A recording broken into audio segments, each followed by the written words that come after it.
विधानसभा आणि लोकसभा निवडणुका जवळ येत आहेत, तसे वसमत विधानसभा मतदारसंघामध्ये साठ्यालोट्याचे राजकारण सुरू झाले आणि ऐकायला मिळतंय। या साठ्यालोट्याच्या राजकारणाचा आढावा घेतलाय आमचे प्रतिनिधी उमेश चक्कर पाटील यांनी। मागील 3 दशकांपासून वसमत विधानसभेमध्ये जयप्रकाश पर्व सुरू आहे। यामध्ये सलग 3 वेळा सेनेचे जयप्रकाश आणि 2 वेळा राष्ट्रवादीचे जयप्रकाश विधानसभेमध्ये पोहोचले।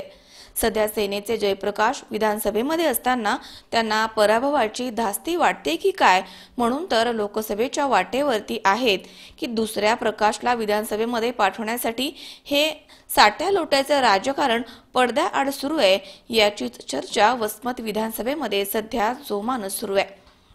वसमत विधानसभेमध्ये 1990 मध्ये पहिल्यांदाच शिवसेनेचे जयप्रकाश मुंदडा विजयी झाले आणि त्यानंतर 1995 आणि 99 मध्ये विधानसभेमध्ये विजयाची हॅट्रिक केल्यानंतर 2004 आणि 2009 मध्ये दांडेगावकर पर्व सुरू झालं। 3 दशकांपासून सुरू असलेला संघर्ष 2014च्या निसटत्या विजयानंतर मधुर पर्वामध्ये परावर्तित झालाय। कारण 2 वर्षांपूर्वी टोकाई साखर कारखान्याच्या निवडणुकीमध्ये पहिल्यांदाच 2 जयप्रकाश एकत्रित पॅनलमध्ये दिसले, परंतु या दोनही जयप्रकाशांना भाजपच्या शिवाजी जाधवांनी 4 मुंड्या चित केलाय आणि हा पराभव त्यांच्या चांगलाच जिव्हारी लागलाय। आता 2 जयप्रकाश मधील संघर्ष संपलाय।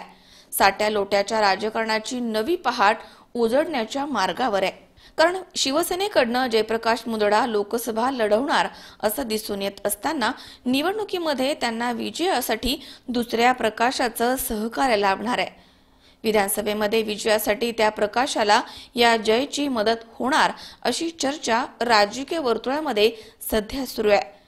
दरम्यान या साठ्यालोट्याच्या नेत्यांच्या राजकारणाला भोळीभाबडी जनता स्वीकारेल का, हा येणारा काळ ठरवेल। संपूर्ण महाराष्ट्रामध्ये राष्ट्रवादी काँग्रेस आणि शिवसेना एकमेकाच्या विरोधात जरी राजकारण करत जरी असेल तरी वसमत विधानसभामध्ये आतापर्यंत जे वातावरण जे आहे, जयप्रकाश मुंदडा आणि जयप्रकाश दांडेगावकर हे आपसात खेळीमेळीच्या वातावरणाने आळीपाळीने राजकारण करत असल्याचे आपल्याला स्पष्ट दिसत आहे।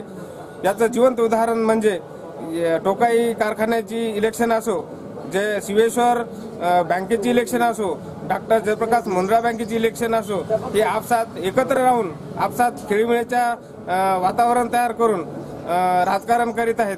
आणि आज यानंतर हे दोन्ही जयप्रकाश डावलून तिसरा कोणता तरी प्रकाश राजकारणात आणण्याची आणि सत्तेत आणण्याची काळाची गरज आहे। म्हणून जनतेने याकडे लक्ष द्यावं आणि तिसरा प्रकाश जे आहे तो निवडून येण्यासाठी त्यांना जसं लोकसभा आणि विधानसभा निवडणुका जवळ येत आहेत तसं वसमत विधानसभा मतदारसंघातील साठ्यालोट्याचं राजकारण सर्वसामान्य जनतेपर्यंत येऊन पोहोचलंय। त्याचं कारण म्हणजे मागील 2 वर्षापूर्वी झालेल्या टोकाई सहकारी साखर कारखाना निवडणुकीदरम्यान दिल्लीतून आलेल्या वकिलाला पराभूत करण्यासाठी हे दोन्ही जयप्रकाश एकत्र आले। मात्र यामध्ये वकिलाने वकिली चालवत या दोन्ही जयप्रकाशांना पराभूत करण्याचं काम केलं।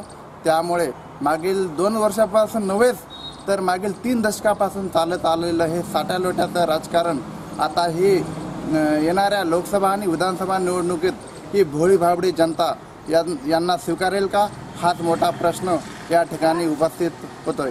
उमेश चक्कर पाटील, C24 तास, हिंगोली। सबस्क्राइब करा आमच्या YouTube चॅनलवर आणि बेल आयकॉनवरती क्लिक करा सर्वात पहिले आपल्या परिसरातील बातम्या बघण्यासाठी।